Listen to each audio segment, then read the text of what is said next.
At my wedding reception, my sister grabbed my arm and said, "Mom and Dad's divorce was my greatest achievement." "What?" I asked as the band played our father-daughter dance song without our father there because he hadn't spoken to any of us in 3 years. My sister Heather pulled me away from my new husband into the coat room where nobody could hear us over the music. "I did it. I'm the reason they're not together anymore." She said it like she was proud, like she'd accomplished something incredible. I stared at her perfect makeup and her bridesmaid dress that cost more than most people's rent because Heather always got whatever she wanted. "What are you talking about?" I thought maybe she meant she'd accidentally revealed Dad's affair, or found Mom's secret credit cards or something that exposed problems that were already there. She smiled, and it was the same smile she had when she got into Yale, and when she got her investment banking job, and when she bought her penthouse apartment at 25. Mom was so annoying, always asking about homework and checking if we ate vegetables and wanting to know where we were going. She never shut up about grades and college applications and our futures. I couldn't stand it anymore. My brain wasn't processing what she was saying because it didn't make sense. So what? All moms do that stuff. But Heather shook her head like I was too simple to understand. Not like ours. She was obsessive. Remember how she'd wait up until we got home, even if it was 3 in the morning? How she'd call our friends' parents to verify sleepover stories? She made me look like a child in front of everyone. I remembered those things, but I remembered them as Mom caring about us, not as some terrible offense. She loved us. She was protecting us. Heather laughed, and it was cold. She was suffocating us, so I fixed it. The music outside got louder as someone opened the door, but Heather pushed it closed again. Fixed what? How do you fix parents being protective? That's when her smile got bigger. You make them hate each other more than they love their kids. My stomach turned because I was starting to understand what she was telling me. I started small. Left Mom's earring in Dad's car, but not just any earring. One she'd lost months before. One she'd accused the cleaning lady of stealing. Heather examined her manicured nails while she talked. Dad brought it home all confused, asking how it got there. Mom immediately assumed he'd been going through her jewelry box. First fight. She counted on her fingers like she was listing accomplishments. Then I changed Dad's phone password and told Mom he was hiding something. When he couldn't explain why he'd changed it because he hadn't, she got more suspicious. Second fight. My legs felt weak and I sat down on someone's coat. I signed Dad up for dating sites using his work email. Made sure Mom would find the welcome emails. He denied it. But who believes that third fight? Then I really got creative. She pulled out her phone to check the time like she was bored. "Remember when Dad missed your high school graduation because he was in Boston?" I nodded because that had destroyed Mom. I booked that trip. Used his credit card and his email to confirm a conference registration. He thought his secretary did it. Mom thought he chose work over family again. The room was spinning and I wanted to throw up. Why would you do that? They were happy. We were happy. But Heather just rolled her eyes. You were happy because you were Mom's favorite, her little baby who could do nothing wrong. I was the one she constantly harassed about everything. Were my grades high enough? Was I dating the right boys? Was I picking the right college major? She questioned every single decision I made. She adjusted her dress in the mirror behind me. After the graduation thing, I started deleting Dad's texts to Mom. Apologies, explanations, dinner plans. She'd wait at restaurants alone while he sat at home wondering why she never showed up to the dinners he'd planned. My parents had been married for 28 years before the divorce. Dad won't even talk to us now. Mom cries herself to sleep. You ruined everything because she asked about your homework. I was screaming, but the music drowned it out. Not just homework, everything. She was in my business constantly. Now she's too depressed to bother anyone. Dad's gone, so no more family dinners where she could interrogate me about my life choices. I can finally breathe. That's when the door opened and we saw our parents standing there while Mom was crying. Mom stood in the doorway, frozen with tears running down her face and makeup smearing into dark streaks. Dad's hand gripped the doorframe so hard his knuckles went white and his whole body looked rigid like someone had punched all the air out of him. I watched his face cycle through confusion and shock and then understanding that made his jaw clench tight. 3 years of anger that had kept him away from us started shifting into something different as he processed what Heather had just confessed. His eyes moved from Heather to Mom and back again, while his brain caught up to what his ears had heard. The earring in his car that he'd brought home confused. The phone password he never changed. The dating site emails he never sent. The Boston trip he never booked. All the deleted texts and missed dinners and manufactured evidence that destroyed his marriage. He'd spent 3 years believing his wife didn't trust him, and his family didn't want him when the whole thing was engineered by his oldest daughter. Heather's smile disappeared the second she saw them standing there. Her face went through this rapid transformation from proud to panicked to something defensive and hard. She opened her mouth, but nothing came out, which I'd never seen happen before because Heather always had words and explanations and ways to control every situation. Her perfectly manicured hands clenched into fists at her sides and her breathing got faster. For someone who spent her whole life manipulating people and staying 3 steps ahead, this was the first time she'd completely lost control of something she created. The coat room felt felt smaller suddenly with all of us trapped in here together,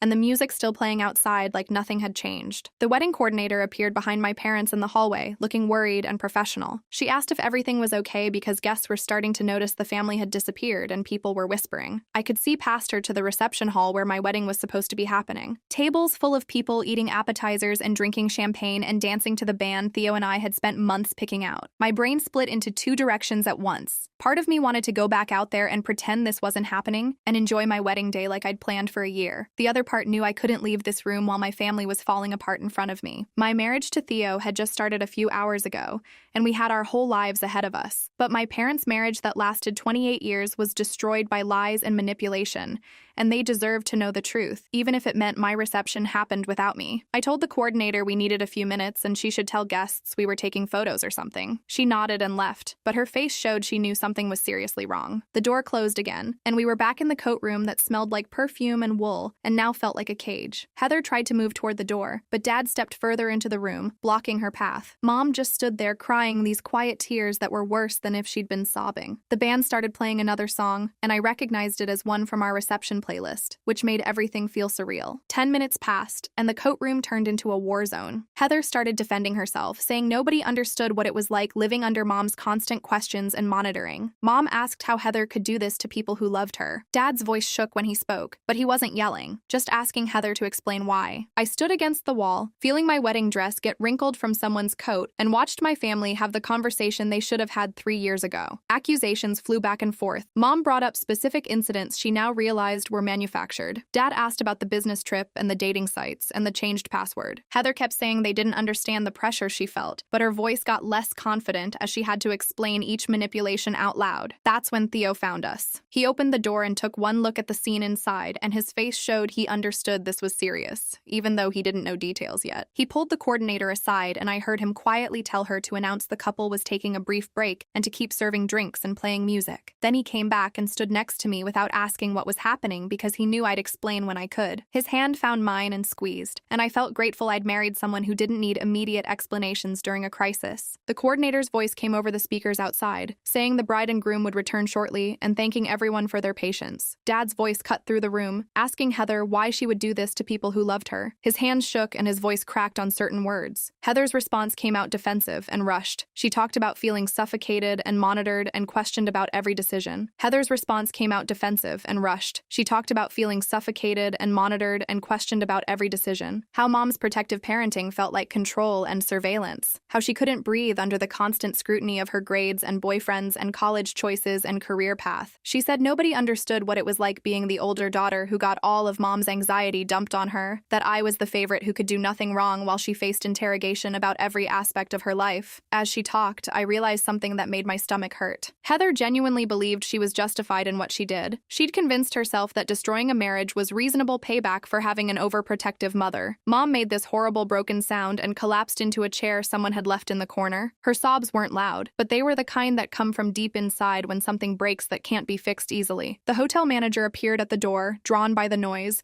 and asked if we needed anything. I told him we needed privacy and a bigger space, and he offered us his office away from the reception area. We moved as a group down a service hallway while wedding guests danced and ate and celebrated without us. I could still hear the band playing, and it made everything feel more wrong. My wedding reception was happening without me because my sister destroyed my family and chose my wedding day to confess. The hotel manager's office had a desk and several chairs and windows that looked out at the parking lot. Mom sat in one chair still crying. Dad stood by the window with his back to us. Heather perched on the edge of another chair, looking trapped and defensive. Theo stood near the door like he was guarding it, and I realized he was making sure nobody left until this got resolved. The manager brought water bottles and tissues and said to take all the time we needed. Through the walls, I could hear muffled music and laughter from my reception. I told Theo he should go back and make excuses to our guests because they didn't deserve to have their night ruined by family drama they knew nothing about. Theo looked at me and said he wasn't leaving me to deal with this alone. His voice was firm and certain, and I felt something shift in my chest. We'd been married for less than 4 hours, but he was already showing me who he was as a partner. Someone who understood that family crisis doesn't wait for convenient timing. Someone who chose to stand beside me even when it meant missing his own wedding reception. I squeezed his hand and turned back to my family. Heather tried to leave,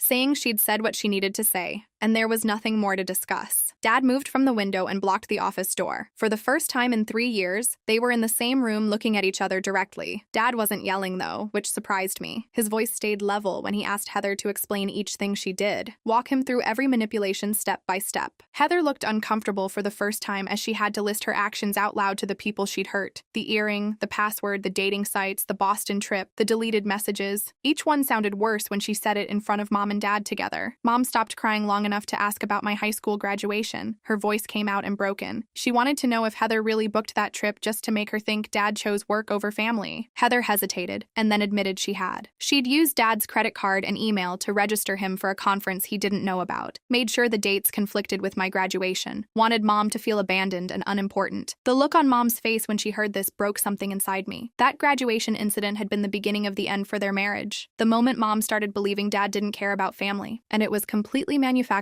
by Heather to create maximum damage. 2 hours into my wedding reception, I was still in the hotel manager's office watching my family process the fact that their divorce was engineered by their own daughter. My phone kept buzzing with texts from the wedding coordinator asking what to do about dinner service and cake cutting and the schedule we'd planned so carefully. Guests were probably wondering where we went. Theo's parents were probably worried. My bridesmaids were definitely confused, but none of that mattered as much as what was happening in this office. I texted the coordinator back and told her to serve dinner and cut the cake without us. Send our apologies, but this couldn't wait. My wedding day was supposed to be the happiest day of my life, but instead, it became the day my family finally learned the truth about why they fell apart. Theo stood from his chair and pulled out his phone. He scrolled through something and then looked at me and asked if anyone had eaten anything since the ceremony. Nobody answered because food seemed impossible when our family was falling apart in a hotel office. He stepped into the hallway and came back 5 minutes later saying room service would bring sandwiches and coffee because we couldn't have this conversation while running on empty stomachs and wedding champagne. The practical thinking in the middle of complete chaos made something warm spread through my chest. This man I married 4 hours ago was already showing me exactly who he was as a partner. Someone who thought about basic needs when everyone else was drowning in emotions. Someone who understood that bodies need fuel even when hearts are breaking. He sat back down next to me and took my hand. His palm was warm and steady against mine. The gesture felt like an anchor, keeping me from floating away into the mess of accusations and tears filling this room. Dad moved away from the door and sat in the chair furthest from Heather. Mom stayed near the window, looking out at the parking lot where wedding guests were probably leaving and wondering where we went. The silence stretched between all of us until the room service cart arrived. Theo answered the door and wheeled inside. He handed out sandwiches and coffee like we were having a normal family dinner instead of the most important conversation any of us had ever had. I couldn't eat, but I held the warm coffee cup because my hands needed something to do. Mom took a sandwich but just picked at the bread. Dad drank his coffee in long gulps like he was trying to wake up from a nightmare. Heather sat perfectly still with her hands folded in her lap,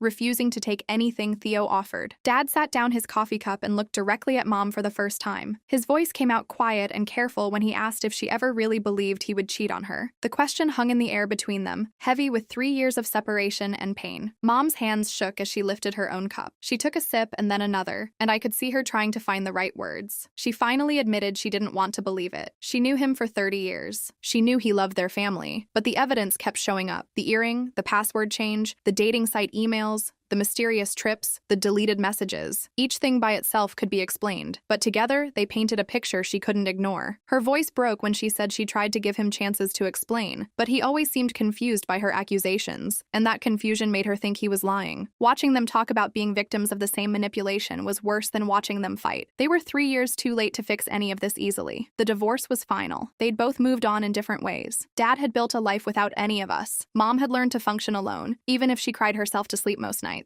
Dad rubbed his face with both hands. He looked older than I remembered. The lines around his eyes were deeper and his hair had more gray. 3 years of believing his wife thought he was a cheater and liar had aged him. He turned to Heather and asked if she ever considered what this would do to me, to our younger cousins who looked up to our family as an example of what marriage could be. His voice stayed level, but I heard the anger underneath. Heather's perfect mask finally cracked. Her eyes got shiny and her mouth trembled. For the first time since this whole nightmare started, she looked like she might actually feel something real. She opened her mouth and closed it again. Opened it again and said something so quiet I almost missed it. She said she didn't think about collateral damage. She only thought about escaping what felt like constant surveillance and judgment. She only wanted Mom to stop asking questions and checking up on her and making her feel like a child who couldn't be trusted. The tears that fell down her cheeks looked genuine, again, but I didn't know if I could trust anything about Heather anymore. She'd spent years manipulating all of us. Maybe these tears were just another performance. The hotel office clock showed it was almost midnight when we finally stood up to leave. My legs felt stiff from sitting so long. Theo helped Mom with her coat because her hands were still shaking too much to manage the buttons. Dad held the door open for all of us, and we walked through the quiet hotel hallways toward the lobby. The ballroom where my reception happened was dark now. The tables were cleared. The decorations were being taken down by staff in black uniforms. We'd missed the entire thing. Dinner, cake cutting, first dance, bouquet toss, all the moments I'd planned for months had happened without me there. The wedding coordinator saw us and rushed over. She looked worried and exhausted. She said she saved us a tier of the cake and boxed up all the presents and cards. She'd made sure the photographer got pictures of everything even though we weren't there. She was so kind about the whole disaster that I almost started crying again. I thanked her and she hugged me and whispered that she hoped everything was okay with my family. I nodded because I couldn't explain that nothing was okay and might never be okay again. My wedding day would forever be connected to family destruction instead of celebration. Every time I looked at wedding photos, I'd remember Heather's confession in the coat room. Every anniversary would carry the weight of the night our family learned the truth about the divorce. Theo and I rode the elevator up to our wedding suite while my parents and Heather went to their separate rooms. The hallway was quiet except for our footsteps on the carpet. Theo unlocked the door and we walked into the room decorated with rose petals and champagne that the hotel had set up for us. It looked romantic and special and completely wrong for how I felt. I sat on the edge of the bed still in my wedding dress. Theo sat next to me and asked if I wanted to change into something more comfortable. I shook my head because taking off the dress felt like admitting the day was really over. We sat there for maybe 20 minutes, not talking, just existing in the same space. Finally, Theo suggested we go out on the balcony because the room felt too small for everything we needed to process. We stepped outside into the cold November air. The city lights spread out below us. Traffic moved on distant streets. Somewhere out there, people were having normal nights with normal problems. Theo asked if I wanted to postpone our honeymoon to Hawaii. The question surprised me because I'd completely forgotten we were supposed to fly out tomorrow morning. How could I get on a plane and leave for a week when my family was in crisis? How could I sit on a beach drinking cocktails while Mom cried over photo albums and Dad processed years of manufactured betrayal? I told Theo I couldn't leave town right now. He nodded like he expected that answer. He pulled out his phone and started looking up the cancellation policy for our flights and hotel. I loved him even more for not arguing or trying to convince me that we deserved our honeymoon. He just accepted what I needed and started figuring out the logistics. We stayed on the balcony until almost 2 in the morning, talking about what happens next. Neither of us could sleep. Too much adrenaline, too many thoughts spinning. Theo asked what I thought my parents would do now that they knew the truth. I said I didn't know. They were divorced. Papers were signed. Property was divided. You can't just undo 3 years because you learned you were manipulated. But maybe they could at least be friends again. Maybe Dad could come back into our lives. Maybe Mom could stop being so depressed. Theo listened without trying to fix anything. He just let me talk through all the possibilities and fears. When I finally ran out of words, he suggested we try to get a few hours of sleep. We went back inside, and I let him help me out of my wedding dress. I hung it in the closet where it looked beautiful and sad. I put on the fancy nightgown I'd bought special for tonight, but it felt wrong too. Everything about this night was supposed to be different. The next morning came too fast. Sunlight pushed through the curtains and my phone started buzzing on the nightstand. I grabbed it and saw Mom's name on the screen. Her voice sounded hollow and tired when I answered. She said she didn't sleep at all. She'd been sitting in her house looking at old photo albums, trying to figure out which memories were real and which ones were tainted by Heather's manipulation. She kept finding pictures from trips and holidays and asking herself if Dad was really happy in those moments or if he was already dealing with some manufactured crisis Heather had created. Every smile looked suspicious now. Every moment of family togetherness felt like it might have been covering up some argument Heather had engineered. Mom sounded so lost and broken that I made a decision right there on the phone. I told her Theo and I were canceling our honeymoon. We were staying local. She tried to argue and say we shouldn't change our plans, but I cut her off. I told her she needed me and I wasn't going anywhere. After we hung up, I called the airline and canceled our flights. Theo called the Hawaii resort and explained we had a family emergency. They were understanding and said we could rebook later. I felt guilty for ruining our honeymoon, but also relieved that I didn't have to leave. That afternoon, my phone rang again. Dad's name appeared on the screen, and I stared at it for several seconds before answering. This was the first time he'd called me in 3 years. The first time he'd initiated contact instead of me leaving messages he ignored. His voice sounded different.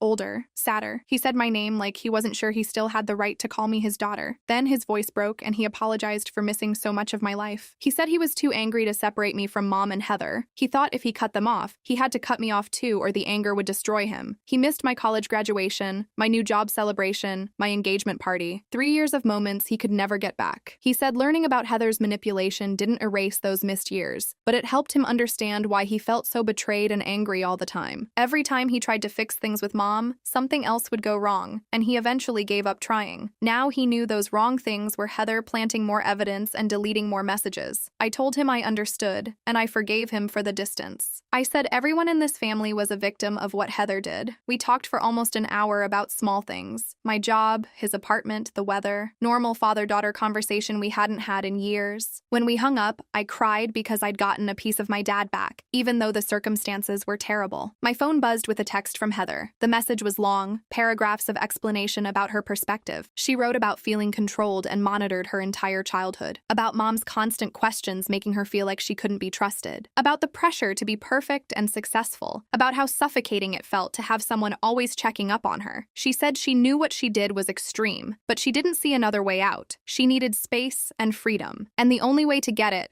was to make Mom too depressed to keep hovering. She needed Dad gone so there wouldn't be family dinners where Mom could interrogate her about life choices. The whole message was justification, defense, explanation. But nowhere did she actually say she was sorry for destroying a marriage and cutting Dad off from his family for 3 years. Nowhere did she acknowledge the pain she caused. I read it 3 times trying to find a real apology, but it wasn't there. I understood her frustration. Mom could be intense about checking up on us, but nothing justified what Heather did to our parents' marriage. Nothing made it okay to manipulate and lie and plant evidence for years. 2 days after my wedding, I met Mom at a coffee shop near her house. She looked tired and smaller somehow, like the weight of learning about Heather's manipulation had physically shrunk her. We ordered coffee and sat in a corner booth away from other customers. Mom pulled out her phone and started showing me things. Bank statements with charges she didn't recognize. Dad's credit card had been used for flowers sent to an address that didn't exist. Hotel reservations in cities where Dad never went. Mom had assumed he was seeing someone else, but now she realized Heather must have made those charges somehow. Mom also told me about mysterious hang-up calls. The phone would ring, and when she answered, nobody would speak, just breathing and then click. She'd assumed it was Dad's affair partner checking to see if Mom was home. Now she thought it was Heather making calls to increase Mom's paranoia. There was also a woman's scarf left in Dad's car, expensive silk and a color Mom would never wear. Dad swore he didn't know where it came from. Mom accused him of lying. They fought for weeks about that scarf. Now Mom realized Heather probably planted it. The scope of the manipulation was staggering. Every incident Mom described revealed more planning and intention. Heather hadn't acted on impulse. She'd crafted a multi-year campaign to destroy their marriage. Theo's parents called that evening to check on us. I answered and his mom asked how Hawaii was. I had to explain that we can't. Theo's parents called that evening to check on us. I answered and his mom asked how Hawaii was. I had to explain that we canceled the trip, that we were still in town dealing with family crisis. She asked what happened and I gave her the basic story. My sister confessed at the wedding reception that she deliberately destroyed my parents' marriage through years of manipulation. His mom made shocked noises and asked if I was serious. I confirmed it was all true. His dad got on the phone and said that was one of the most disturbing things he'd ever heard. He asked if our family was getting help. I said we were trying to figure that out. He told me he knew a family therapist named Rowan Burke who specialized in rebuilding trust after betrayal. He'd worked with her years ago when his own family went through something difficult. He said he'd send me her contact information. I thanked him and felt grateful that Theo came from a family who understood that sometimes you need professional help to fix complicated problems. 3 days passed, like moving through mud. I kept replaying the coat room scene in my head while trying to act normal around Theo. He knew something was wrong, but he didn't push. On Thursday afternoon, I texted Heather asking if I could come over. She responded an hour later saying she had time at 6. I took the subway to her building in the financial district, and the doorman called up to announce me like I was some stranger instead of her sister. Her penthouse took up the entire top floor with floor-to-ceiling windows showing the city lights. She opened the door wearing yoga pants and an expensive sweater. Her hair was pulled back and she looked tired. I walked past her into the living room with its white furniture and abstract art that probably cost more than my car. She offered me wine and I said no,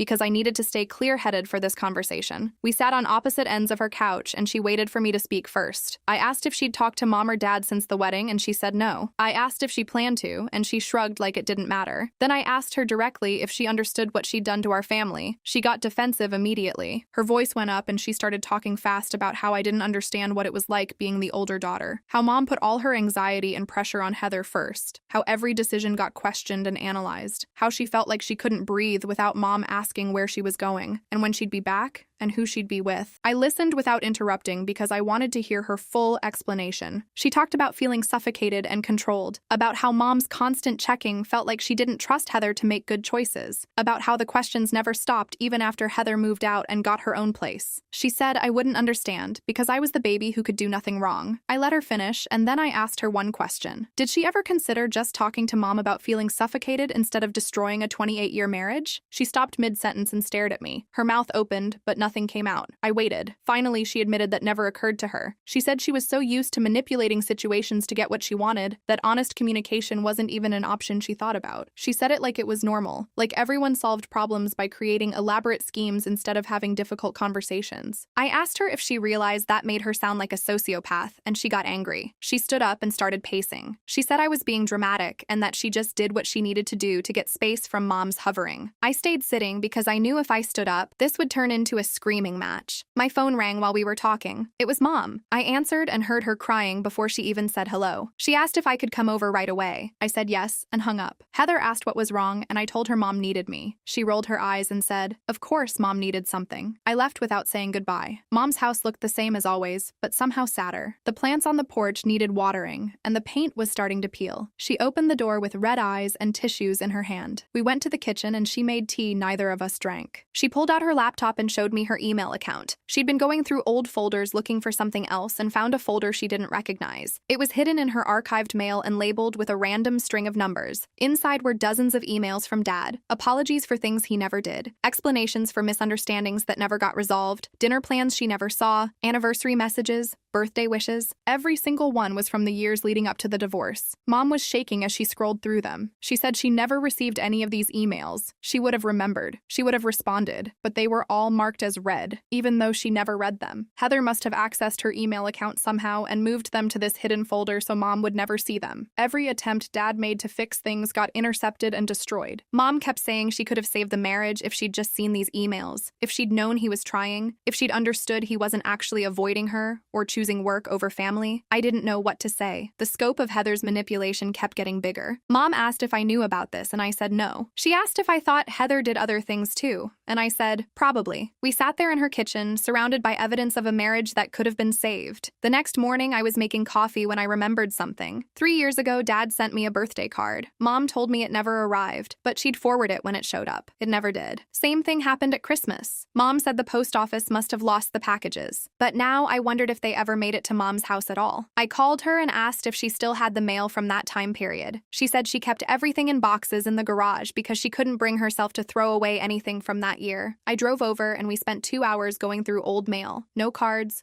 no packages, nothing from Dad. But Mom found something else, a stack of return to send her envelopes addressed to her from Dad's apartment. She never sent him anything. So why would mail be returned? We opened them and found cards and letters she supposedly sent him. Angry letters. Mean letters. Letters telling him to stop contacting us and leave us alone. Mom started crying again because she never wrote any of these. Her handwriting was similar but not exact. Heather must have written them and mailed them from Mom's address. Every time Dad tried to reach out, he got a hostile response he thought was from Mom. No wonder he eventually stopped trying. No wonder he thought we hated him. Heather had built a wall between our parents made of fake emails and forged letters and intercepted mail. She'd made sure every attempt at reconciliation failed. 1 week after the wedding, I finally worked up the courage to call Dad. He answered on the 4th ring, and his voice sounded uncertain when he said hello. I told him it was me and asked if we could meet for lunch, just the two of us. No Mom, no Heather. He was quiet for so long I thought he'd hung up. Then he said okay. We met at a diner halfway between his apartment and my place. I got there first and watched him walk in. He looked older than I remembered. His hair was more gray. His shoulders were more stooped. He'd lost weight. He saw me and smiled, but it didn't reach his eyes. We ordered food neither of us wanted and sat across from each other. not knowing how to start. Finally, he asked how married life was treating me. I said it was good but complicated. He nodded like he understood. Then I told him about the emails Mom found, about the letters that came back, about the birthday cards and Christmas presents that never made it through. His face went through about 10 different expressions while I talked. Confusion, disbelief, understanding,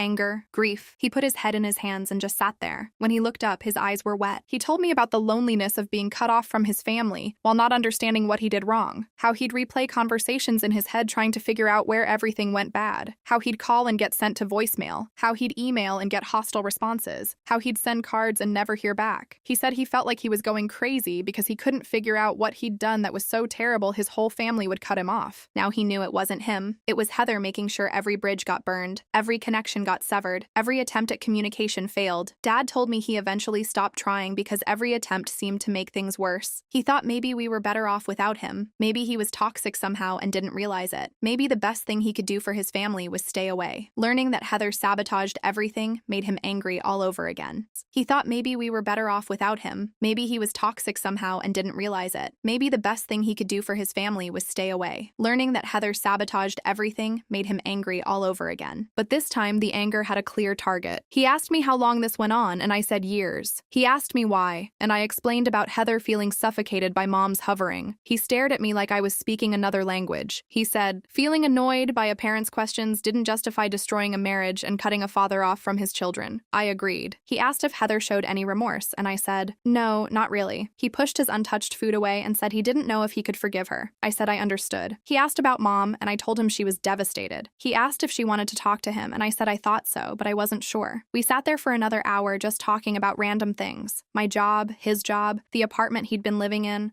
the life he'd built without us. It felt good to talk to him again, even though the circumstances were awful. Before we left, I suggested family therapy. Dad's reaction was immediate. He said no. He said he wasn't ready to be in the same room with Heather without losing his temper. He said he needed time to process everything before he could face her. I understood, but I also knew we couldn't heal if everyone stayed separated and angry. I told him that, and he said maybe some things can't be healed. Maybe some damage is permanent. I didn't want to believe that, but I couldn't argue with him. He'd lost 3 years with his daughters because of Heather's manipulation. That time was gone. We couldn't get it back. We hugged in the parking lot, and he held on longer than necessary. He told me he was glad I reached out and that he wanted to stay in touch. I said I wanted that too. Driving home, I felt this weird mix of happy and sad. Happy because I had my dad back in some way. Sad because of everything we'd lost. Mom started seeing a therapist the following week. She told me about it over coffee at the same place we'd met before. Her therapist was helping her process the manipulation and her depression. But the therapist also said something that made Mom uncomfortable. She suggested that Mom's protective parenting might have been excessive, even if it didn't justify Heather's response. Mom got defensive when she told me this. She said she was just being a good mother. She said she was keeping us safe. She said parents are supposed to know where their kids are and who they're with. I agreed, but I also said there's a difference between caring and controlling. Mom didn't like that. She said I was taking Heather's side. I explained I wasn't taking anyone's side, but that maybe both things could be true. Maybe Mom was overprotective, and maybe Heather's response was still completely wrong. Mom went quiet. Then she asked if I thought she drove Heather to do this. I said no. I said Heather made her own choices, and those choices were manipulative and cruel. But I also said that understanding why someone feels a certain way doesn't mean excusing what they did. Mom nodded, but I could tell she was going to be thinking about this for a long time. That night, Theo and I had our first real fight. We were making dinner, and he said maybe we should distance ourselves from my family drama for a while. I stopped chopping vegetables and stared at him. I asked what he meant. He said he was worried about me, that I was spending all my time and energy trying to fix my family and it was taking a toll, that we were supposed to be newlyweds enjoying our first months of marriage, but instead I was constantly stressed and upset. I told him I couldn't just abandon my parents when they were struggling. He said he wasn't asking me to abandon them just to set some boundaries. I said this wasn't something I could put boundaries around. My sister destroyed my parents' marriage. My dad was isolated for 3 years. My mom was manipulated and lied to. This wasn't drama. This was serious. He said he knew it was serious, and that's exactly why he was worried. I asked if he regretted marrying me, and he looked shocked. He said, "Of course not." He said he loved me, and he was just worried about me taking on everyone's pain. We both apologized. He said he should have been more supportive. I said I should have been paying more attention to us instead of just my family. We agreed to try to find better balance,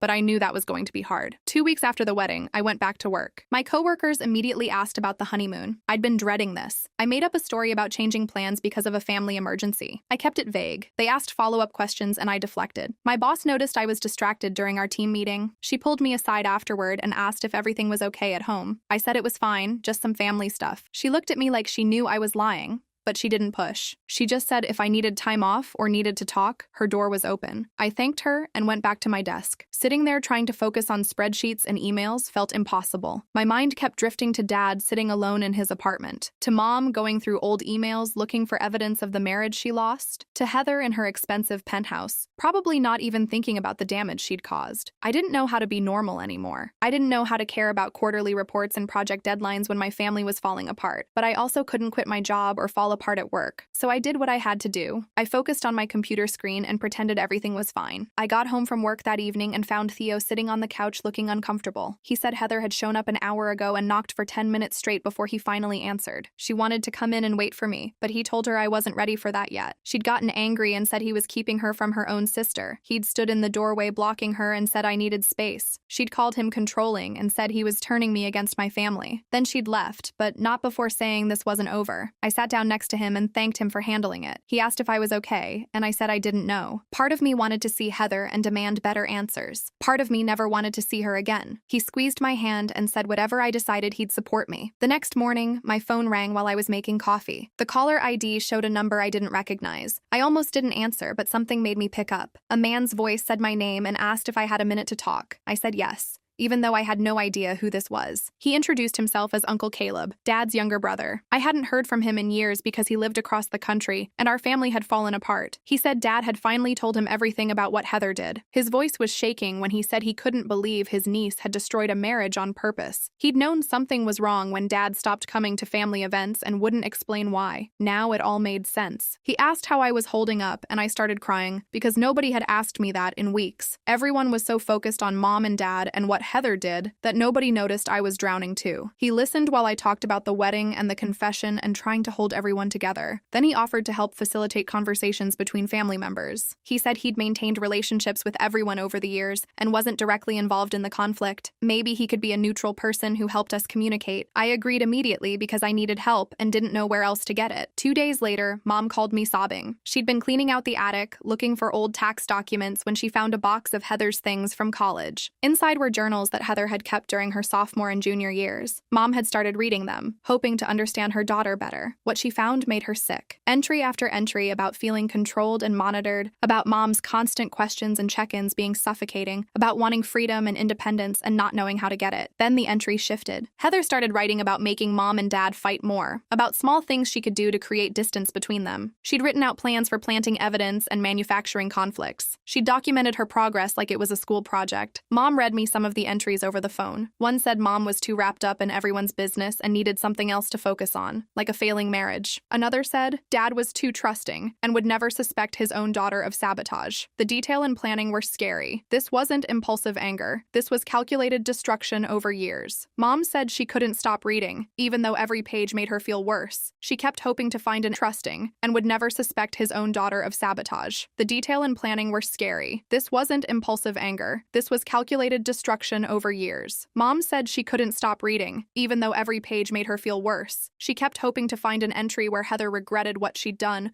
or realized she'd gone too far. But those entries never came. The journals just stopped when Heather graduated and moved out. Mom's voice broke when she said she didn't recognize the person who wrote those words. That wasn't the daughter she'd raised. I tried to comfort her, but what could I say? Her daughter had planned the destruction of her marriage in writing and never felt bad about it. Mom said she needed to adjust her medication because she couldn't sleep or eat. Her therapist had warned her about depression spirals, and this was definitely one. 3 weeks after my wedding, I finally agreed to meet Heather again. Uncle Caleb had called both of us and suggested a mediated conversation. He'd rented a small conference room at a coffee shop downtown, neutral territory, where neither of us would feel ambushed. I got there first and sat facing the door. Uncle Caleb arrived next. He was tall, with gray hair and Dad's same eyes. He hugged me and said he was sorry this was happening. Then Heather walked in carrying a leather folder. She looked tired, and her makeup wasn't as perfect as usual. She sat across from me without making eye contact. Uncle Caleb started by setting ground rules. No yelling, no interrupting. Everyone gets to speak without being attacked. Then he asked Heather if she wanted to explain her perspective. She opened her folder and pulled out printed articles. She slid them across the table toward me and Uncle Caleb. They were articles about helicopter parenting and emotional abuse, about controlling parents and the psychological damage they cause, about children who grow up feeling suffocated and monitored. Heather said she'd been researching this for years, that what Mom did wasn't normal protective parenting. It was excessive control that damaged her mental health and her ability to develop independence. She pointed to specific paragraphs that describe behaviors Mom had done: the constant check-ins, the calls to verify stories, the questions about every decision. She said she'd tried to talk to Mom about it when she was younger, but Mom never listened. Mom just said she was being dramatic or ungrateful. So Heather had found another way to get the freedom she needed. Uncle Caleb listened carefully, then asked if Heather understood the difference between feeling controlled and actually being abused. Heather got defensive and said the articles proved it was real. He said the articles described concerning behavior, but that didn't justify destroying a marriage. Heather's face went red, and she said nobody understood what it was like being her. I took a breath and told Heather that even if Mom was overprotective, the appropriate response was therapy or honest conversation, not systematically destroying a marriage and cutting Dad off from his family for 3 years. Heather snapped back that I didn't get it because I was always Mom's favorite, the baby who could do nothing wrong while she got all the pressure and expectations. I said that wasn't true, but Heather talked over me. She listed every time Mom had been harder on her than on me, every time Mom had questioned her choices, but praised mine, every time Mom had worried about her grades, or her friends, or her decisions while giving me freedom. I listened to her list and realized some of it was probably true.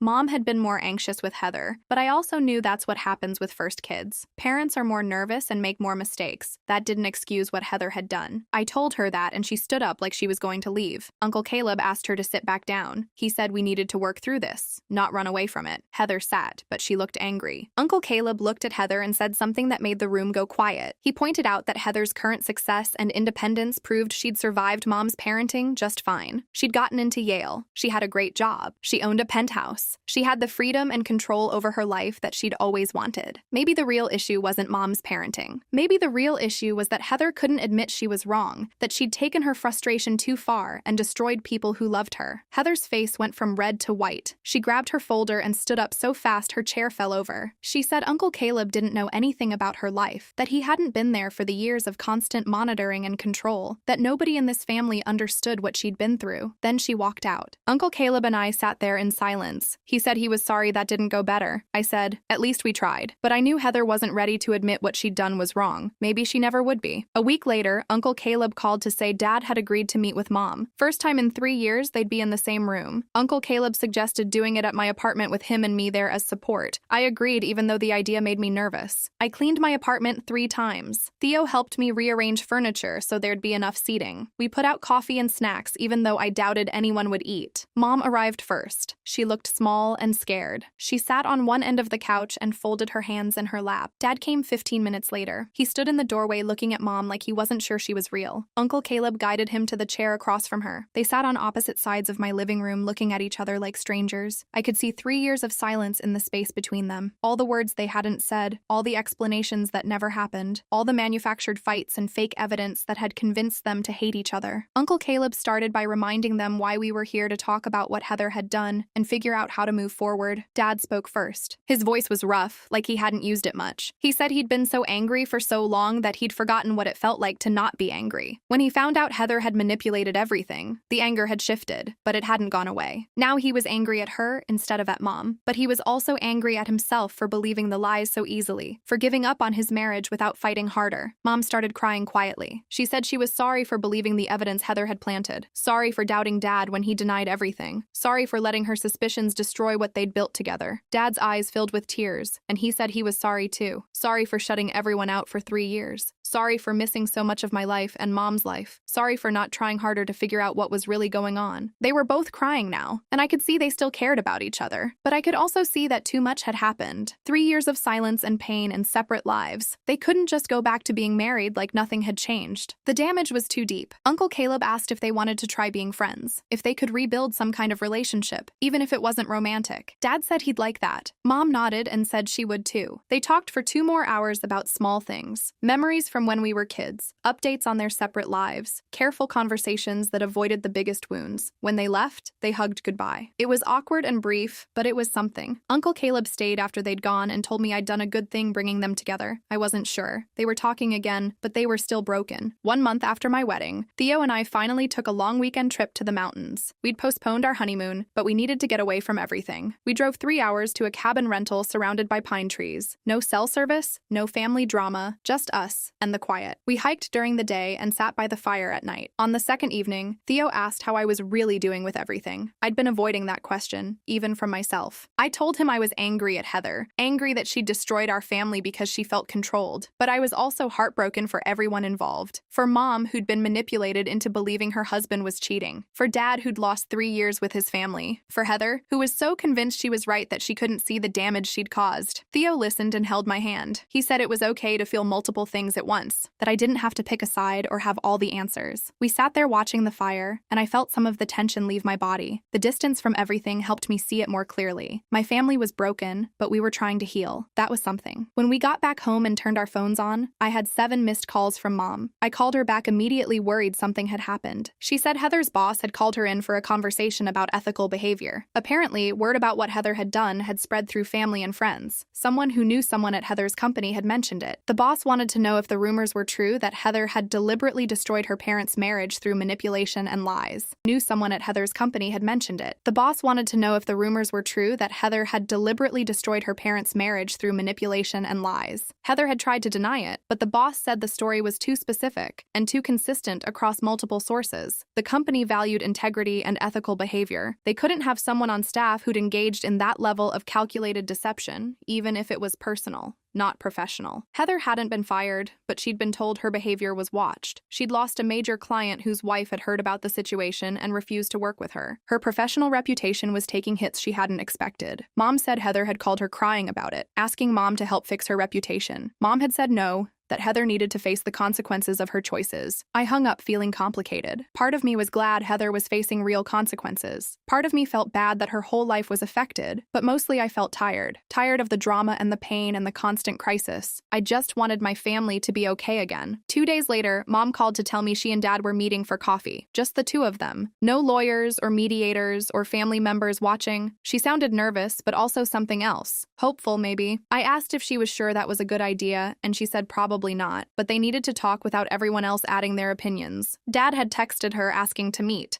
and she'd said yes before she could talk herself out of it. They picked a coffee shop halfway between their places. Neutral ground. I wanted to be there, but Mom said this was something they needed to do alone. So I stayed home and checked my phone every 10 minutes, like that would make her call faster. Theo caught me staring at my phone for the 5th time in 20 minutes and took it away from me. He said they'd call when they were ready, and worrying wouldn't help. He was right, but that didn't stop my brain from running through every possible disaster scenario. 3 hours passed before Mom finally called. Her voice sounded different, lighter. She said the coffee meeting went better than expected. They talked about what Heather had done and how neither of them had known they were being played against each other. Dad admitted he'd believed all the manufactured evidence because he was working too much and felt guilty about it. Mom admitted she'd believed it because she was anxious about everything and always expected the worst. They weren't blaming themselves anymore, though. They were just trying to understand how it happened. Mom said Dad looked older and tired, but also relieved to finally know the truth. They talked about specific incidents. The earring in the car, the dating site emails, the missed graduation. Each time they compared notes, they found more pieces that didn't make sense until you knew Heather was behind it all. Dad had kept every confused text message Mom never responded to. Mom had screenshots of hostile emails she thought Dad sent. When they looked at the evidence together, it was obvious someone had been interfering. The timeline was too perfect. Too many coincidences that pushed them apart at exactly the wrong moments. Uncle Caleb's suggestion about weekly meetings came up, and they both agreed to try it. Not to get back together. That ship had sailed and they both knew it. But to rebuild some kind of friendship. To stop being strangers who used to love each other. Mom said it felt weird talking to Dad like a person again instead of the enemy who destroyed their family because he wasn't the enemy. Heather was. And they'd both been her victims. The next morning, I called Anastasia, Heather's college roommate from freshman and sophomore year. We'd met a few times at family events, but hadn't talked in years. I found her number through social media and texted first, asking if she had time to talk. She called back within an hour. I explained what had happened at my wedding and asked if she'd noticed anything similar when she lived with Heather. Anastasia got quiet for a long minute, then she said yes. She'd noticed. Heather had a talent for creating problems between people and then solving them. Their sophomore year, Heather had convinced Anastasia that their other roommate was stealing from her. Small things at first,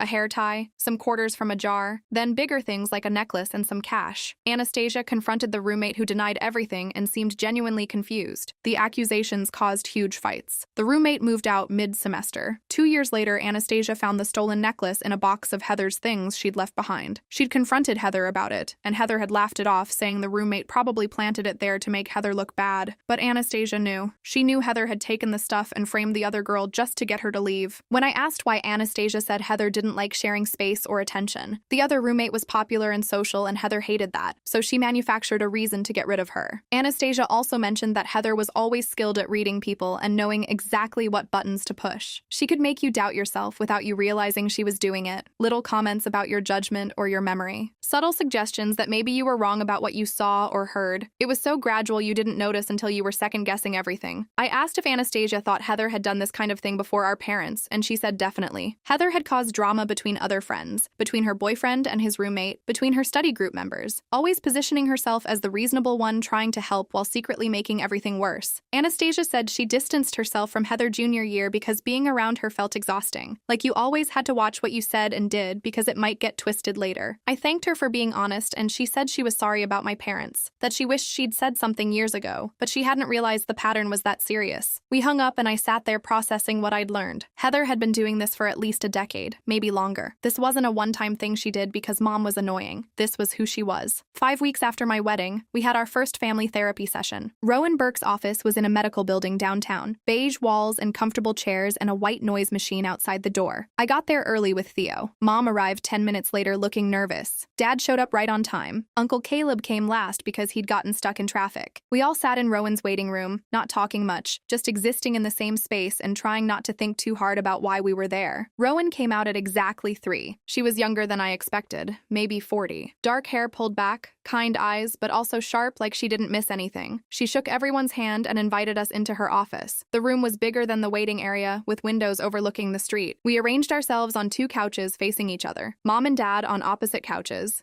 Me and Theo together, Uncle Caleb in a chair between them like a buffer. Rowan sat in her own chair with a notepad and asked us to introduce ourselves and explain why we were there. I started because nobody else seemed ready to talk. I explained the wedding confession, Heather's admission about destroying the marriage, the 3 years of arrangement, the manipulation tactics we discovered. Rowan listened without interrupting and took notes. When I finished, she asked Mom and Dad if they wanted to add anything. Dad said he wanted to understand how he'd missed the signs. Mom said she wanted to stop feeling like an idiot for believing the lies. Uncle Caleb said he wanted to help his brother reconnect with his family. Rowan nodded and said those were all valid goals. She asked where Heather was, and I explained she'd refused to come. Rowan said that was unfortunate, but not unexpected. People who manipulate others rarely want to participate in processes that hold them accountable. We could still work on family healing without her, though. It would just look different. She asked us to talk about what we wanted from therapy. Dad said he wanted to process his anger without letting it control him. Mom said she wanted to stop blaming herself for being manipulated. I said I wanted my family to be okay again, even if okay looked different from before. Uncle Caleb said he wanted to support everyone through this. Rowan wrote everything down and said those were achievable goals if we committed to the work. Rowan started by addressing Mom directly. She said one of the hardest parts of this situation was that Mom was going to blame herself, even though the manipulation wasn't her fault. Mom nodded and her eyes filled with tears. Rowan continued saying that Heather's actions came from real pain. Feeling suffocated and controlled by anxious parenting was a genuine experience, but the response was completely inappropriate and disproportionate. Both things could be true at the same time. Mom could acknowledge that maybe her anxiety made her too protective while also recognizing that nothing she did justified what Heather chose to do. This framework seemed to help Mom sit up straighter. She'd been carrying guilt about her parenting for weeks, thinking if she'd just been different, Heather wouldn't have done this. But Rowan was saying she could hold Heather accountable while still examining her own behavior. They weren't mutually exclusive. Dad asked how he was supposed. She'd been carrying guilt about her parenting for weeks, thinking if she'd just been different, Heather wouldn't have done this. But Rowan was saying she could hold Heather accountable while still examining her own behavior. They weren't mutually exclusive. Dad asked how he was supposed to forgive someone who stole 3 years of his life. Rowan said forgiveness wasn't required for healing. That was important. He didn't have to forgive Heather. He just had to process his anger in ways that didn't destroy him. Anger was a valid response to betrayal. The question was what he did with it. Did he let it consume him?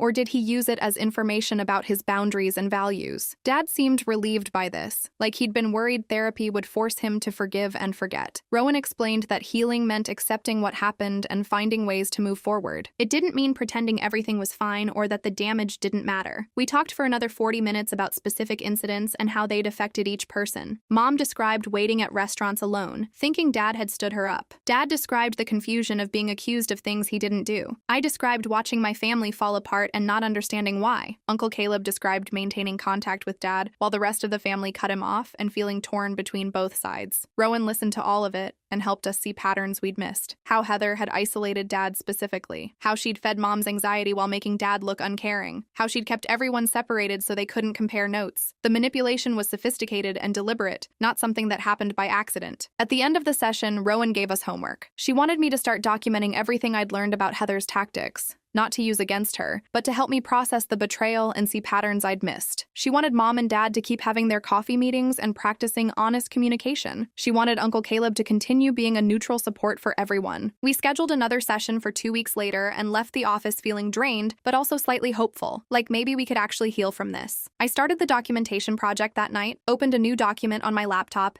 and began listing everything chronologically. The earring incident, the password change, the dating sites, the fake business trip, the deleted messages. As I wrote it all out, the scope became clear. Heather had been working on this for years, probably since high school, based on what Anastasia had said. Each incident built on the previous one, creating a pattern of distrust that eventually destroyed the marriage. I added notes about timing, how Heather had escalated during stressful periods when Mom and Dad were already struggling, how she'd targeted Dad's work commitments and Mom's anxiety, how she'd used my high school graduation as a weapon, knowing how much it would hurt Mom. The timeline was shocking, so thorough and planned. This wasn't impulsive anger. This was calculated destruction spread over years. I saved the document and sent a copy to Rowan like she'd asked. Then I closed my laptop and sat there feeling sick. My sister had done this. My sister, who I'd looked up to, who I'd thought was perfect and successful and had everything figured out. She'd spent years destroying our family because she didn't like being asked about homework. 3 days later, Mom called me crying. She'd been going through old emails trying to find things Dad had mentioned sending. She'd found a folder she didn't recognize hidden in her account settings. Inside were hundreds of emails, messages from Dad that she'd never seen, apologies, explanations, dinner invitations, birthday wishes, all marked as read, but moved to this hidden folder automatically. Mom realized Heather must have set up a filter rule in her email account. Anything from Dad's address got automatically hidden. Mom never saw any of it. She'd thought Dad was ignoring her, refusing to communicate or work on their marriage, but he'd been trying the whole time. She just never received the messages. Mom also found sent emails she didn't write, hostile responses to Dad's attempts at reconciliation, messages telling him to stop contacting her, threats to call lawyers if he didn't leave her alone, all sent from Mom's account, but written by Heather. Dad had screenshots of these emails. He'd shown them to his lawyer during the divorce as proof that Mom wanted no contact, but Mom had never written them, never even seen them until now. She'd been framed in her own email account. The manipulation was even more elaborate than we'd thought. Heather hadn't just deleted messages. She'd impersonated Mom to push Dad away. She'd created entire conversations that never happened, made Dad think Mom hated him while making Mom think Dad had abandoned her, all while sitting in her penthouse apartment, managing her successful career and feeling proud of herself for escaping Mom's questions about her life. 6 weeks after my wedding, Heather finally agreed to attend therapy. She'd been ignoring my calls and Mom's messages, but Rowan had sent her a letter explaining that family healing required everyone's participation. Heather called me and said she'd come to one session. Just one, and only if she could explain her side first. I agreed because getting her there at all felt like progress. The day of the session, I arrived early again. Mom and Dad were already in the waiting room, sitting on opposite sides. Uncle Caleb came in behind me. We waited. 3 came and went. Rowan stepped out and asked if Heather was coming. I texted her, and she responded saying she was parking. 10 minutes later, she walked in wearing her work clothes. Expensive suit, perfect makeup. She looked at all of us and her expression was defensive. Rowan invited us all into the office and we took the same seats as before. Heather sat alone on the couch opposite everyone else. Rowan thanked her for coming and asked if she wanted to start by sharing her perspective like she'd requested. Heather nodded and launched into her explanation. She talked about feeling suffocated growing up, how Mom's constant questions and check-ins made her feel controlled and monitored, how she couldn't make any decision without Mom questioning it, how other kids' parents weren't like that, and she felt embarrassed by the level of oversight. She talked about feeling like Mom's anxiety was projected onto her, how Mom's fears became Heather's prison, how she'd tried talking to Mom about it, but Mom just said she was protecting her. Heather said she felt like she had no autonomy, no privacy, No trust, just endless interrogation about every aspect of her life. She talked for 20 minutes straight. Nobody interrupted. We just listened to her describe years of feeling trapped by mom's love. When Heather finished, Rowan let the silence sit for a moment. Then she asked a question. She asked Heather if she understood the difference between feeling controlled and actually being abused. Heather looked confused. Rowan explained that feeling suffocated by protective parenting was valid. Many young adults felt that way, but there was a difference between uncomfortable oversight and actual abuse. Heather's response to that discomfort was to systematically destroy her parents' marriage through years of calculated manipulation. Was that response proportionate to the situation? Heather opened her mouth to answer, but nothing came out. She looked around the room like she was expecting someone to back her up. Nobody did. Rowan asked again. Was manufacturing evidence of infidelity proportionate to being asked about homework? Was isolating her father from his family proportionate to having her sleepover stories verified? Was impersonating her mother in emails proportionate to feeling embarrassed by parental concern? Heather's face changed. The defense of certainty cracked. She said it wasn't about just homework. It was about everything. The constant pressure and questions and monitoring. Rowan nodded and said she heard that, but the question remained. Was her response proportionate? Heather struggled to answer. She kept trying to explain her feelings, but Rowan gently redirected her back to the question. Finally, Heather said she didn't know. Maybe not, but she'd felt so trapped. Rowan said feeling trapped didn't justify trapping others. Feeling controlled didn't justify controlling an entire family's narrative for years. Heather needed to sit with that reality. Dad spoke for the first time since Heather arrived. His voice was steady, but you could hear the pain underneath. He said he'd lost 3 years with his daughters, missed my engagement, missed helping me plan my wedding, missed holidays and birthdays and regular phone calls. He'd missed being a father because Heather decided he didn't deserve that role anymore. And that pain didn't disappear just because he now understood why it happened. Understanding didn't erase the loss. Heather looked at Dad, and for the first time since the wedding, she looked genuinely uncomfortable. Not defensive. Not proud, just uncomfortable, like she was finally seeing the damage from someone else's perspective. Dad continued. He said he'd spent 3 years thinking his family hated him, thinking he'd somehow destroyed his marriage without understanding how. The confusion and isolation had been devastating, and all of it was manufactured by his own daughter because she didn't like being asked where she was going on Friday nights. Heather's eyes filled with tears, real ones. Not manipulative ones. She whispered that she was sorry. Dad said sorry didn't fix it. Sorry didn't give him back those years. But it was a start. We sat in that heavy silence for a long time. Rowan finally spoke and said this was important progress. Heather was starting to see beyond her own experience. That was the first step toward real accountability. We had a lot more work to do, but this session had moved us forward. We scheduled another appointment for the following week and filed out of the office. Heather left first, walking quickly to her car. The rest of us stood in the parking lot, not sure what to say. Finally, Mom said she needed to go home and process everything. Dad nodded and said he did too.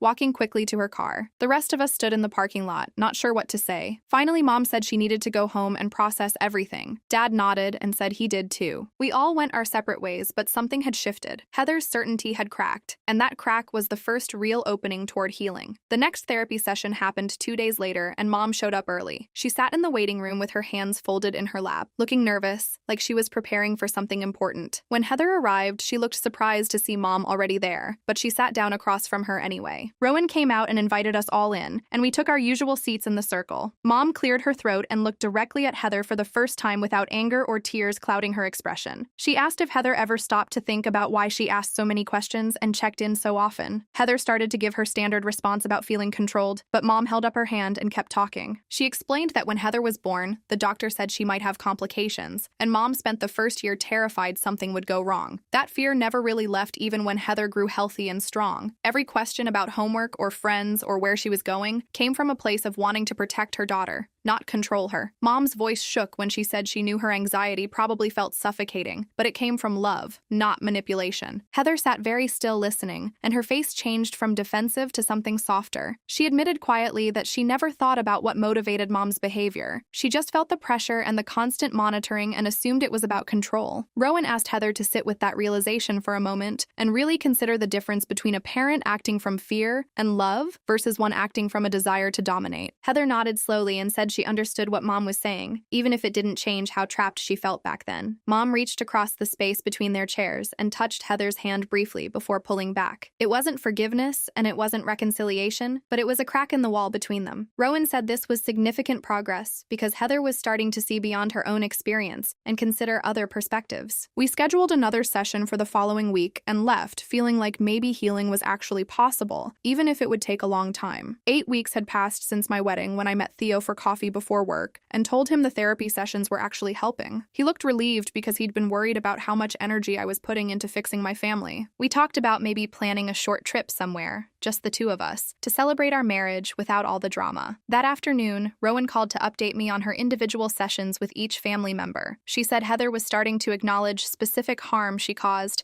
even though she wasn't ready for a full apology yet. Mom was working through her depression and learning to set better boundaries with both daughters. Dad was processing his anger in healthier ways and considering what role he wanted in the family going forward. The progress felt slow, but real. I asked Rowan if she thought we'd ever get back to something resembling normal, and she said families don't really go back. They just move forward into something different. That made sense, even though part of me wanted to believe we could somehow undo the damage and return to how things were before. 2 months after my wedding, I sat in a restaurant booth across from both my parents together for the first time in years. Mom had suggested lunch as a way to practice being around each other outside therapy, and Dad agreed, which shocked me. They sat next to each other, but not too close, and there was obvious awkwardness in how they moved around each other's space. We ordered food and made small talk about work and weather and anything safe. Then, Dad mentioned something about a family trip we took to the beach when I was 7, and Mom laughed. Actually laughed. She added details he'd forgotten about. How Heather got stung by a jellyfish and refused to go back in the water for the rest of the week. They went back and forth sharing memories and laughing about things I barely remembered. And for those few minutes, they looked like the parents I grew up with. But then the food came, and the moment passed, and I could see the weight settle back on both of them. They weren't the same people who took that beach trip. 3 years of manufactured resentment and real divorce had changed them into different versions of themselves. I felt this bittersweet ache watching them because I could see glimpses of what they had. But I also knew their marriage was truly over. They could maybe become friends again, but they wouldn't be husband and wife. That chapter had closed, even if the ending was written by someone else. 3 days later, my phone rang while I was at work, and Heather's name appeared on the screen. I almost didn't answer, but something made me pick up. She was crying, which was so unusual that I immediately asked what was wrong. She said she'd just lost a major client and the whole situation was a mess. I asked what happened, and she explained that the client's wife had somehow heard about our family situation through mutual connections. The wife refused to work with someone who deliberately destroyed a marriage and convinced her husband to take their business elsewhere. Heather sounded genuinely upset and kept saying it wasn't fair that her personal life was affecting her career. I felt that familiar anger rise up because even now she was focused on how this impacted her, not on why it happened. I told her that actions have consequences beyond family relationships, and what she did to Mom and Dad was always going to follow her. She got quiet, and I could hear her breathing on the other end. She asked if I thought she deserved to lose her job over this, and I said I didn't know, but I did know that people judge us based on our choices. If she chose to manipulate and destroy, then people would see her as someone capable of manipulation and destruction. That reality didn't disappear just because it was inconvenient for her career. She hung up without saying goodbye, and I sat at my desk feeling both satisfied that she was facing real consequences and guilty for not being more sympathetic. That weekend, Caleb called and asked if he could stop by my apartment to talk. He showed up with coffee and pastries, and we sat on my couch while he told me about his latest conversation with Heather. He said he'd been meeting with her separately from the family sessions because she seemed more willing to be honest without everyone watching. Caleb thought Heather was starting to understand the size of what she'd done, even if her pride wouldn't let her fully admit it yet. He'd seen her crying after therapy sessions, which was significant because Heather rarely showed that kind of weakness. She'd told him she didn't realize how many people would be affected by her choices and that the professional consequences were making her reconsider her justifications. Caleb said it wasn't a complete transformation, but it was movement in the right direction. I asked if he thought she'd ever really apologize, and he said he didn't know, but he was seeing cracks in her defensive walls. That had to count for something. 10 weeks after my wedding, Theo and I were planning a delayed celebration dinner with our friends who'd been at the reception. We wanted to actually enjoy ourselves without family drama hanging over everything. I was making the guest list when my phone buzzed with a text from Dad asking if he could come to the dinner. I stared at the message for a long time because it was the first time in 3 years that Dad had asked to be included in something in my life. He'd missed my engagement and my wedding planning and so many regular moments, and now he was asking to be part of this small celebration. I called him instead of texting back, and when he answered, I was already crying. I told him yes, of course he could come, and I was so happy he wanted to be there. His voice got thick with emotion, and he said he'd missed too much already and didn't want to miss anymore. We talked for almost an hour about nothing important and everything important, and when we hung up, I felt like maybe we were actually rebuilding something real. A few days later, Mom called with news that surprised me. She was dating someone, a man she'd met through a grief support group she'd been attending for people going through divorce. She sounded almost shy, telling me about him, like she wasn't sure if it was okay to be moving on. I asked how she felt, and she said it was strange, but also healthy to look forward instead of staying stuck in what happened. She seemed lighter when she talked about this new person, and about her life in general. I realized the divorce might have been better for her in the long run. Even though the method was terrible and traumatic, she'd been so focused on being a wife and mother for so long that maybe she needed this forced separation to figure out who she was on her own. It didn't make what Heather did okay, but it did add complicated layers to the outcome. 11 weeks after my wedding, Rowan called to tell me, even though the method was terrible and traumatic, she'd been so focused on being a wife and mother for so long that maybe she needed this forced separation to figure out who she was on her own. It didn't make what Heather did okay, but it did add complicated layers to the outcome. 11 weeks after my wedding, Rowan called to tell me Heather had written a letter to our parents. She'd helped Heather work on it during their individual sessions and thought it represented real progress. Rowan read parts of it to me over the phone. Heather acknowledged specific things she'd done, like planting the earring and deleting the text messages and booking the fake business trip. She admitted that her response to feeling controlled was way out of proportion to the actual situation. She wrote that she understood now how much pain she caused,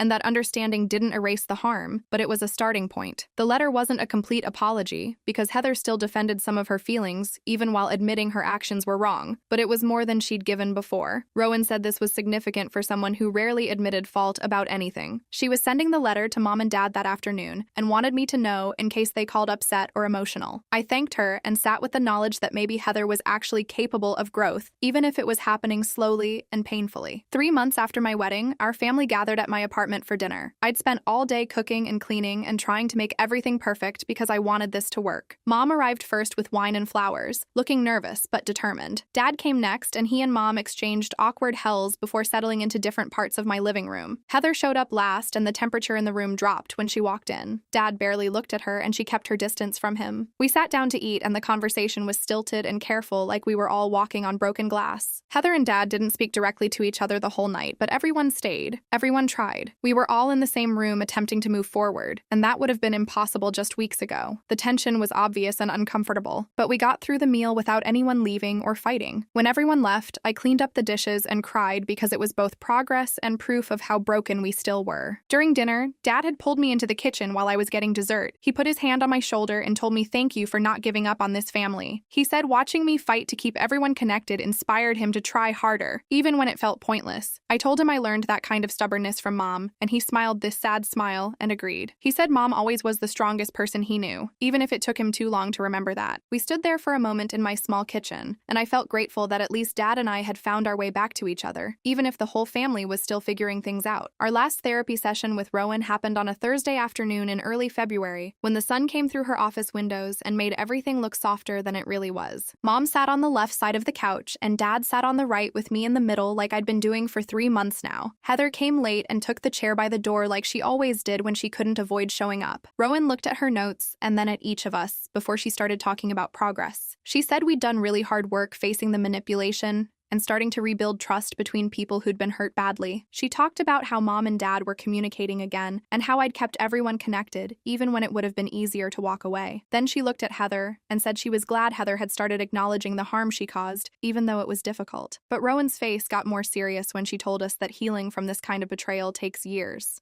not months. She said we'd made remarkable progress in 12 weeks, but we were just getting started on the real work. She recommended that Mom and Dad keep seeing their individual therapists, and that Heather stay in therapy to work on why she chose manipulation instead of honest communication. Rowan suggested we do family check-ins every few months instead of weekly sessions, so we could practice what we'd learned without depending on her to keep us talking. Everyone agreed to keep working on rebuilding trust, because none of us wanted to waste the progress we'd made. 3 weeks later, Theo and I finally got on a plane to Hawaii for the honeymoon we should have taken right after our wedding. The hotel upgraded us to a better room when they heard we'd postponed because of a family emergency, and Theo joked that maybe we should have more emergencies if it meant ocean views this good. I stood on our balcony looking at the beach and realized I wasn't thinking about Mom crying or Dad's anger or Heather's manipulation for the first time in months. Theo came up behind me and put his arms around my waist and asked what I was thinking about. I told him I was thinking about nothing, and he laughed because he knew that was actually something worth celebrating. We spent 5 days swimming and eating too much food and sleeping late and not checking my phone every 10 minutes to see if someone in my family needed something. On our 3rd day, I was lying on the beach reading a book when Theo asked if I thought we'd ever have a normal family dinner where nobody was processing trauma. I said maybe in a few years, and he said that was good enough for him. Being away from all the family drama helped me see how much work everyone had done. Mom was going to therapy and setting boundaries. Dad was talking to me regularly and trying with Heather even though it was hard. Heather was at least admitting she'd caused harm even if she wasn't fully apologizing yet. I could actually relax without constantly worrying about the next crisis or who needed me to fix something. When we got back home, I met Mom for coffee at the place near her house that she'd been going to since I was a kid. She looked different somehow, and it took me a minute to realize she looked happy. Not fake happy or trying happy, but genuinely peaceful in a way I hadn't seen since before the divorce. She told me about a painting class she'd started taking and a book club she'd joined and how she was thinking about going back to the school to finish her degree. I asked if she was okay, and she said she was genuinely happy for the first time since before everything fell apart. She said working through the manipulation with Rowan helped her understand herself better. She realized she'd spent 28 years being a wife and mother without figuring out who she was as just herself. Mom said she wished it hadn't happened the way it did, but the divorce forced her to build a life that was hers instead of just being part of someone else's life. She'd set better boundaries with both me and Heather about how much she got involved in our choices. She said she'd found peace with how things turned out, even though the method was terrible and traumatic. Watching her talk about her painting class and her new friends made me realize that sometimes the worst things that happen to us lead to growth we wouldn't have chosen but needed anyway. 6 months after my wedding, I was making dinner in my apartment when I realized our family was in a much better place even though we weren't fully healed. Mom and Dad had coffee together every few weeks and could laugh about old memories